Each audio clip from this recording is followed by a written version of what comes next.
이제 우리가 증빙관리 방법을 하기 전에 이 소득금액의 계산 방법이 좀 어려울 수도 있어요. 그래서 장부를 작성하되 장부를 작성하지 못한다면 추계신고를 할 수 있다는 거예요. 근데 추계신고라는 것 자체는 단순경비율이라는 제도가 있는데 지금 이 시간에는 그걸 한번 대입을 해서 어떻게 우리가 신고를 하는지 한번 실무적인 얘기를 좀 해보도록 하겠습니다.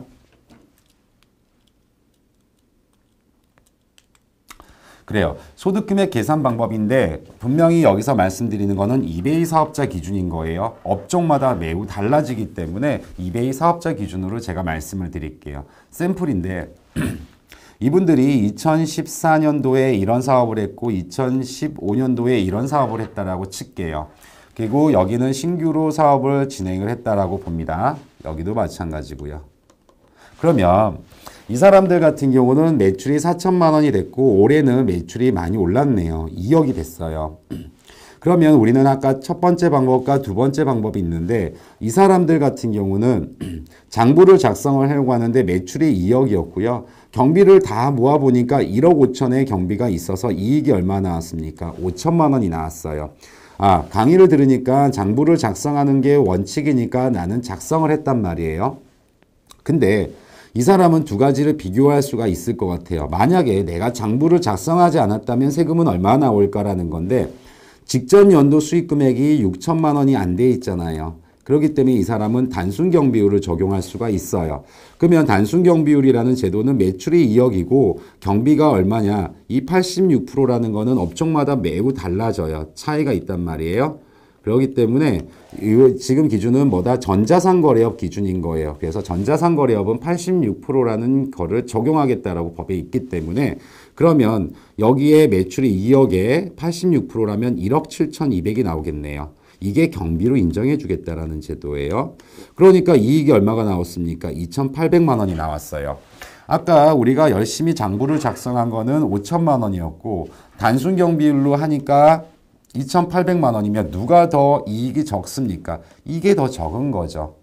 그러면 여러분들은 이런 생각을 해요. 내가 장부를 괜히 정리를 했구나가 아니라 장부를 작성한 것보다 더 적을 수 있는 어떤 선택의 여지가 있다라는 거죠. 그러면 저 같으면 이거를 가지고 세율을 곱하게 될 것 같습니다.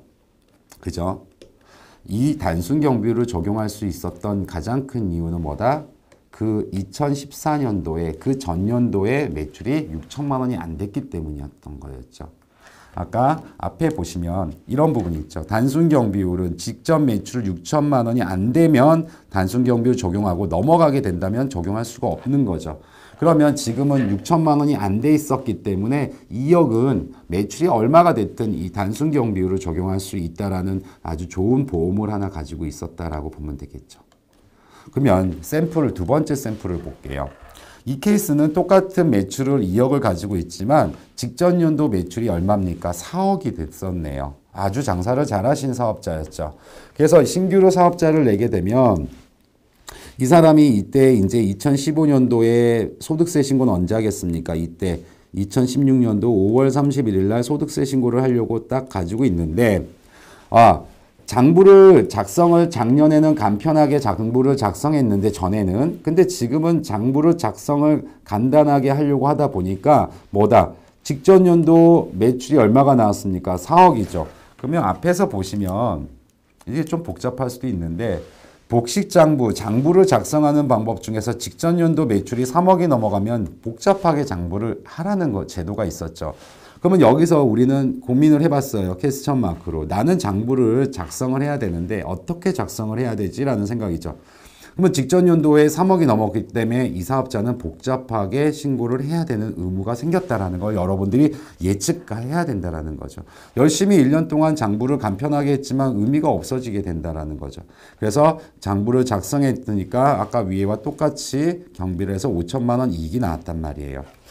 그러면 예전에는 매출이 4천만 원이어서 이렇게 단순경비율이 될 수 있었더라고 저도 예측하고 있었는데 보니까 이 사람은 단순경비율을 적용을 할 수가 없는 거예요. 왜냐하면 직전 연도 매출이 얼마였습니까? 6천만 원이 넘어가 버린 거죠.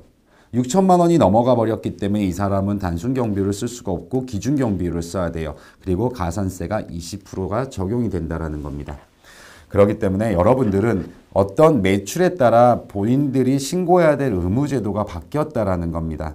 그래서 여러분들 여기서 정리해 드릴게요. 어려워 생각하지 마시고요. 첫 번째로는 장부를 작성하자는 거예요.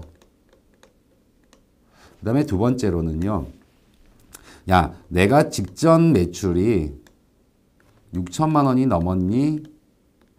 확인을 하시는 거예요. 두 번째, 직전 매출이 3억이 넘었니?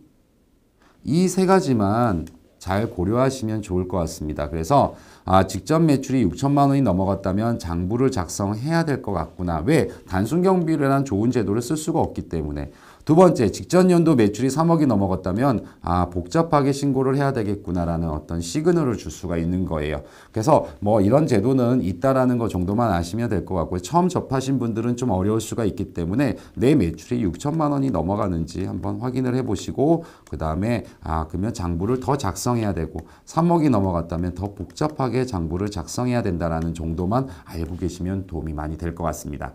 그래서 이 소득금액 계산 방식은 두 가지 방법이 있다. 정리를 하자면 장부를 작성하는 방법과 추계로 신고를 간단하게 하는 방법이 있는데 아무래도 어떤 세금적인 절세 측면은 분명히 장부를 작성하는 게 도움이 될 거다라는 겁니다.